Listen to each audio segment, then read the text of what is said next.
Bang!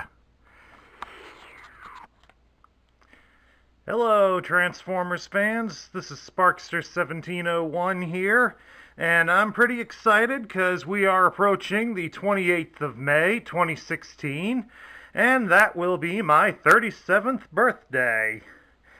As I found out years ago, I share my birthday with author Ian Fleming, the man who wrote the books for James Bond that eventually led to the movies. So, I figured, in that sense, I would review possibly the most famous spy in the Transformer universe, the Autobot Mirage. Now, Mirage was released in 1984 as one of the original Transformers, and he was also available in 1985. He would be discontinued from retail at 1986 and become a mail-away exclusive. His function, however, would be somewhat replaced in 1987, partially with the double agent Punch, and to some degree, his function would also be handled by the counterintelligence agent Repugnus.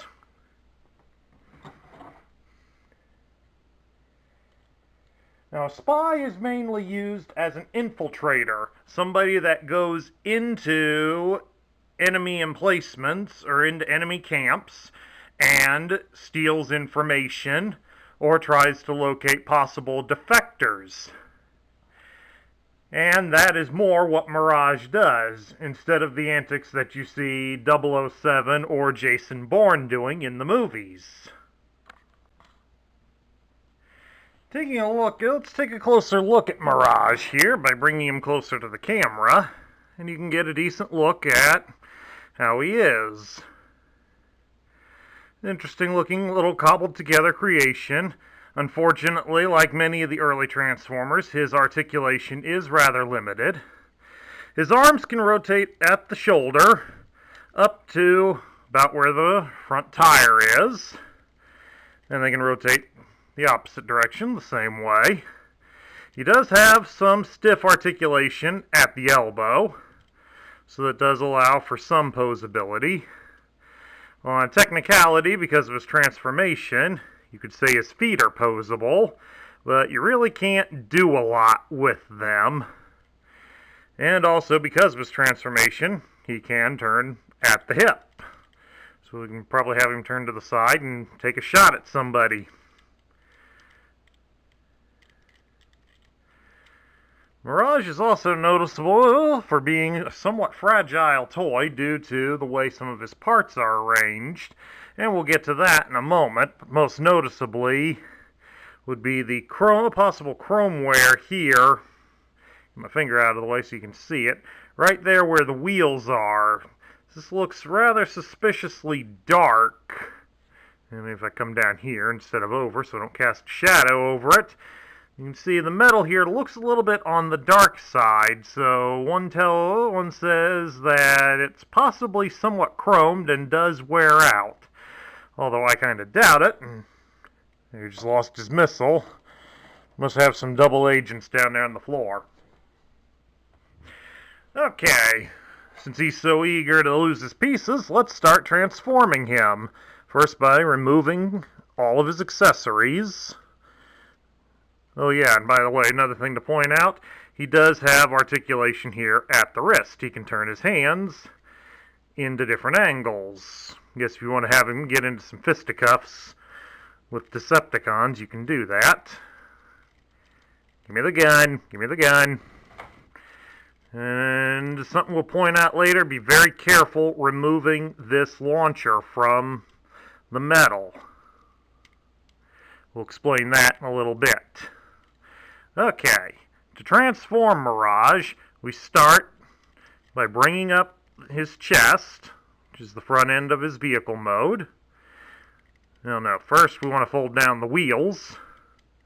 They only fold to a certain point, and then you bring the chest up to form the nose of the car. Goes on there kind of stiff, folks, so You expect it to fight a little bit. There it goes. Fold down his feet and twist his waist around. Bring the legs together. Straighten out his arms and the fists and push them into the side. And then lastly, slide the whole thing together. And then there you have it. Mirage is, hold that down, a Formula One like racing car. More specifically, he's an F1 Ligier JS11. Now, the JS11 was powered by a Ford Cosworth DFV engine and competed in the World Championships in 1979 and 1980. Now, taking a closer look at him, as you can see, he does have his own racing number of 16 and a sponsor, Citanes. Now, in reality, this is not the original sponsor from the toy. The original sponsor on the toy was Gitanes, and I hope I'm pronouncing that correctly. But that was changed by Hasbro, partially due to the fact that Gitanes is a French cigarette company.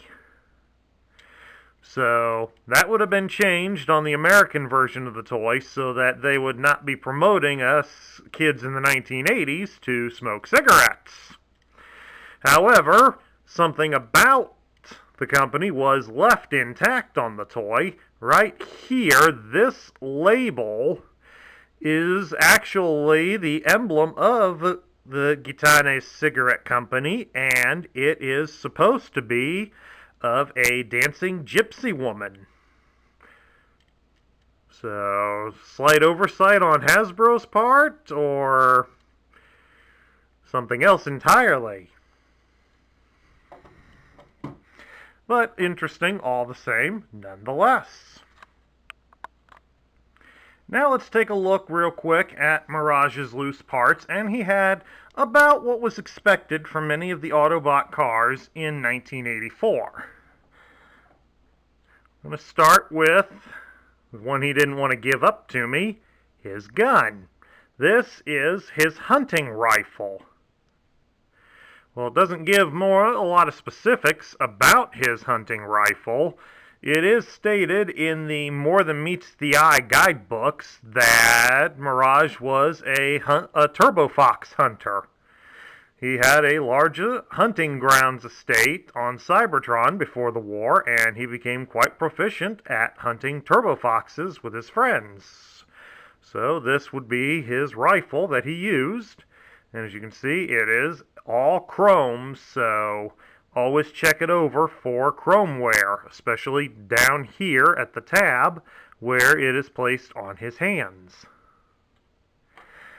The next piece is possibly one of the most fragile in the toy line. It is his rocket launcher. No, that's not going to work. That's better. The rocket launcher of his. Now, like all of them that were released by Hasbro in the early years, the launcher end here, well, here's the trigger mechanism for it, by the way. The launcher has been severely neutered to comply with U.S. toy laws at the time that did not allow for the toys to fire the projectiles at the high velocities that they did. So, propulsion, as the instructions will warn, is weak, if at all. But the thing to mostly pay attention to is this clip down here. This is made of a very hard plastic, very similar to a lot of the early G.I. Joe figures that Hasbro was putting out as well at the time. This hard plastic breaks very easily, especially as you are snapping it onto the metal bars here that connect the wheels to his body. So, these do stress wear very easily, and in most loose samples, they are broken. This sample, thankfully, is completely intact. So it's because I don't leave it out and on him all the time. So if you're wanting to display them, you might want to be very careful with how you handle this so you don't break it. So you will be a long time waiting for a replacement. And lastly, Mirage also has 3 of these little rockets. As you can see, they are all chrome. If they have any wear on them, more of it would be down here towards the end where it gets inserted into the launcher. But you can probably also find some on the tips from the various collisions that they get forced into, like getting dropped here on the floor. Thankfully there's carpet down here. Or from collisions with other toys. Now that you've had a look at Mirage's parts and such, let's take a quick look at his instructions. And this is the style as to how they were done in 1984. They were printed in color. Open it up here and get a good look at everything that it came with, including the sticker sheet, which is more than likely still based from the Japanese original than what Hasbro used. You can feel free to pause the video if you would like to read them more carefully. As you can see, he's a pretty simple machine to transform. Go over here to the back side.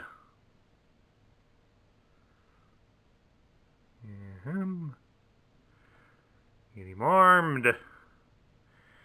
And sticker him up. On the last page, it shows you his advertisement for the robot points, which you would eventually need if you did not get him at retail, and how to read the tech specs here, as they use Blue Streak as their example. Speaking of his tech spec, we'll take a look at it right now. This is his tech spec. It is from the back of the box he came in. This picture would have been the picture on the front of the box. It gives his faction as Autobot, and his name is Mirage. His function is Spy, and his motto is, "Who and what I am, I hide from the enemy." Mirage is not thrilled about being an Autobot freedom fighter.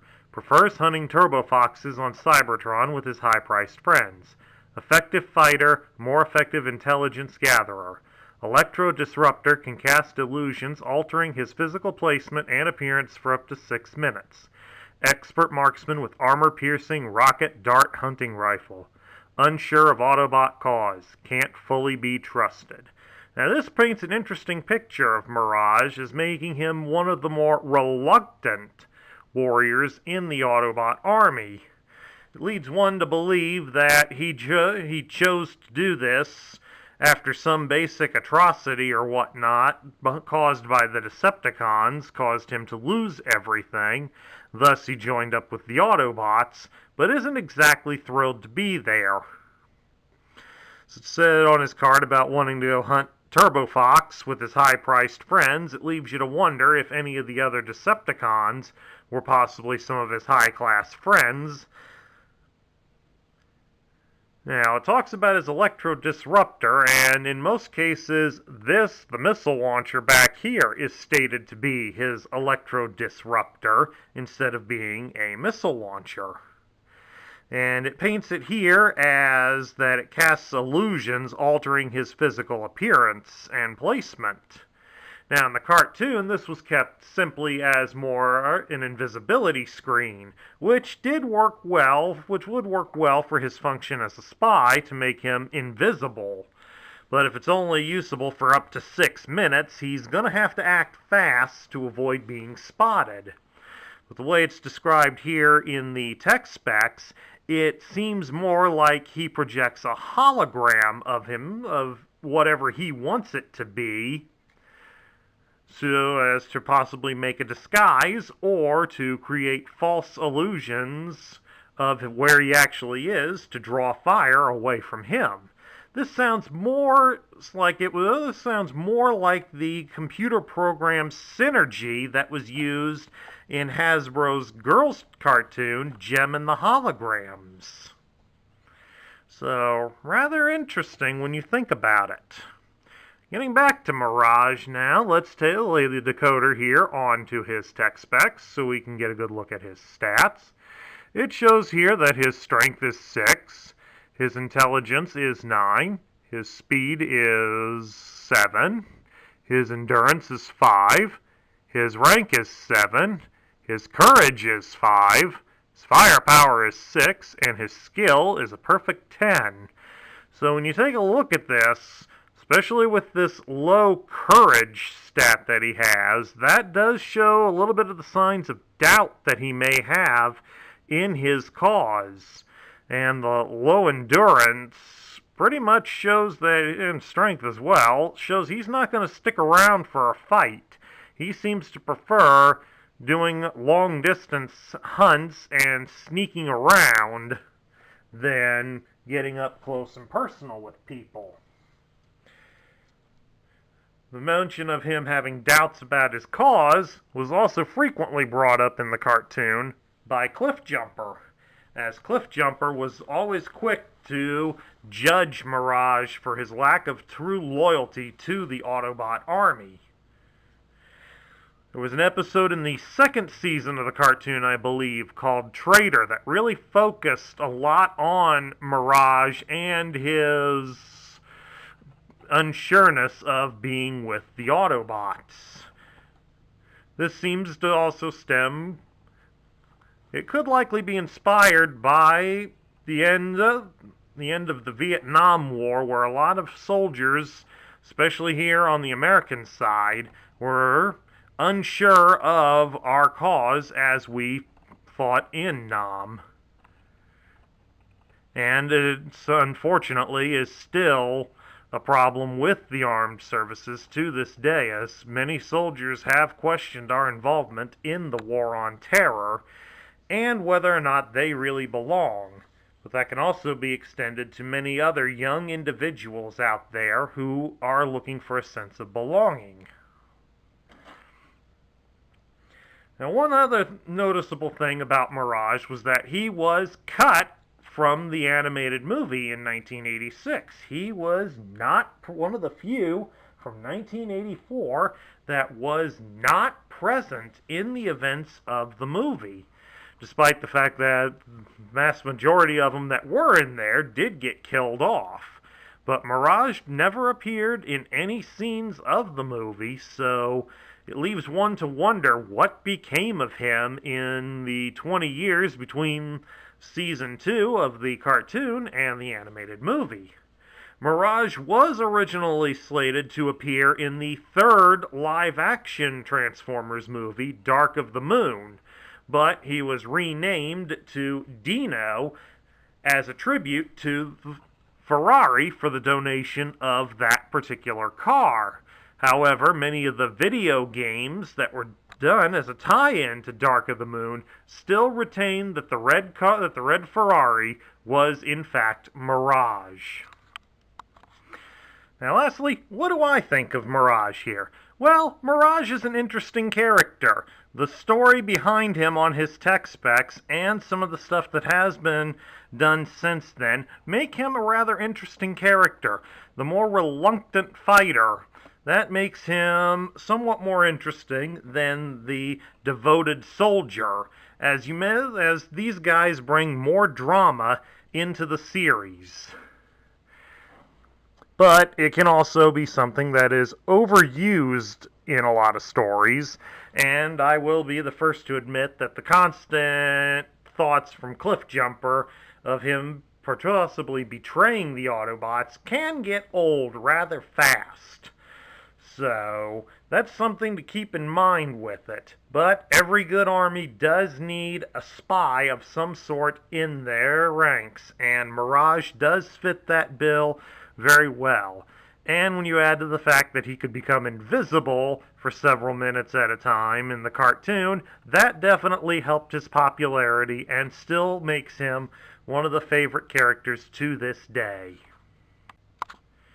And this now concludes my review of the G1 Autobot Spy Mirage.